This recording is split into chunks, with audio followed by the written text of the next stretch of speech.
the greatest art heist in history. It was a sweltering summer evening in Paris. For weeks, an unrelenting heat wave had gripped the city, leaving the streets deserted and the Louvre quieter than ever before.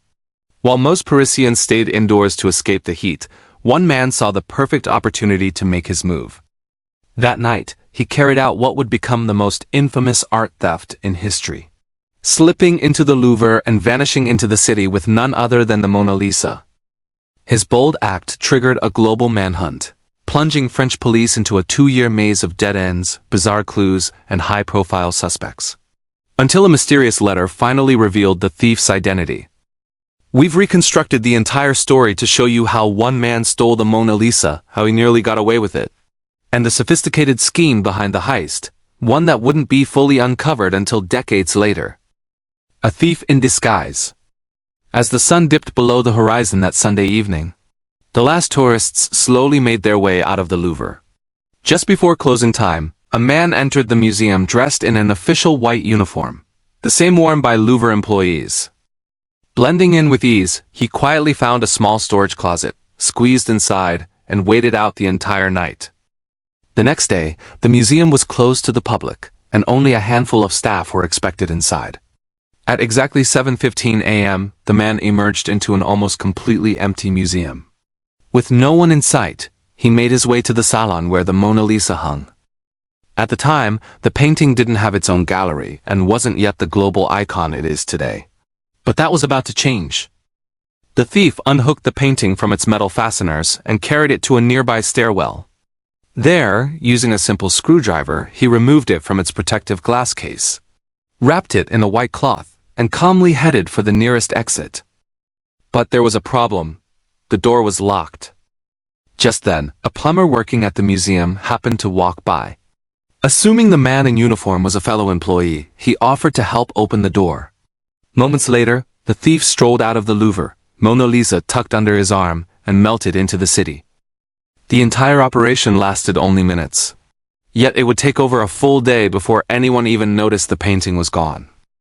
A delayed discovery. At the time, the museum was undergoing a photography project, and many paintings were temporarily removed from their walls to be photographed. So, when staff noticed the empty space where the Mona Lisa usually hung, no one was immediately alarmed. It wasn't until the following morning, when the photographers arrived and couldn't locate the painting, that panic began to set in. The Mona Lisa was officially missing. Police were called in, and a team of detectives descended on the Louvre. Rumors spread fast.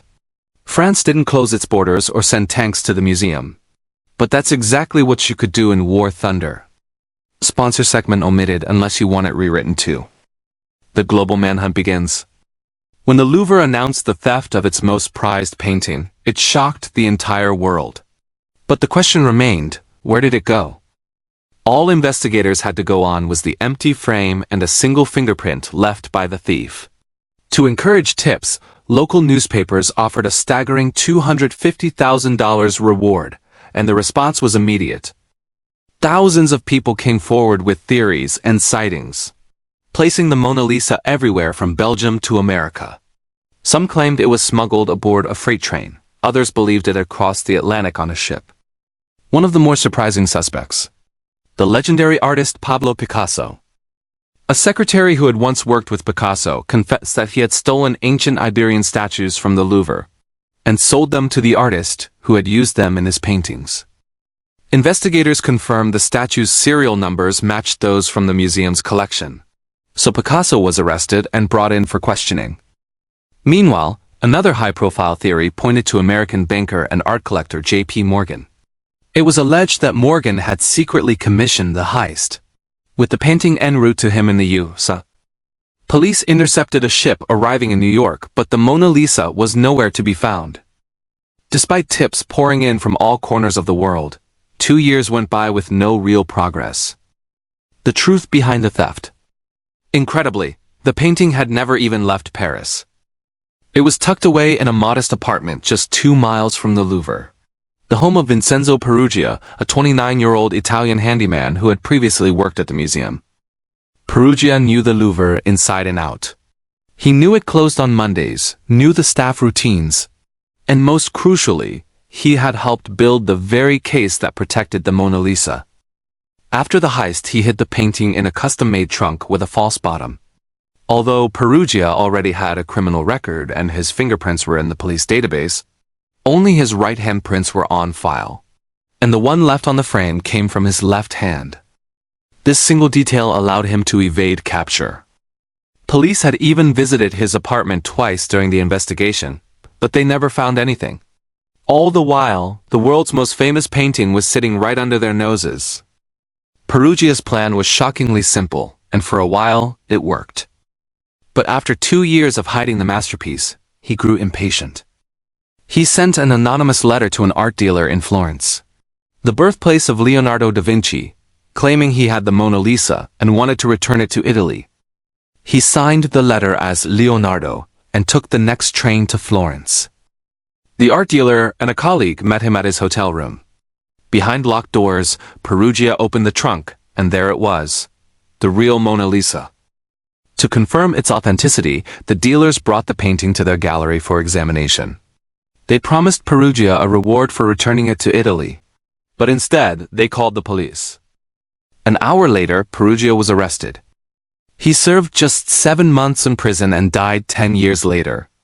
The painting was returned to France, and the mystery seemed to end there, until another twist surfaced. A bigger plot revealed. In 1932, a journalist named Carl Decker published a sensational story revealing a far more elaborate plan. According to Decker, the real mastermind wasn't Perugia, but a con man named Eduardo de Valfierno, an expert in art forgery. Valfierno had devised a scheme to sell 6 perfect replicas of the Mona Lisa to 6 wealthy American collectors, each believing they were buying the real one. To make the copies believable, the original had to disappear. So Valfierno recruited Perugia to steal it.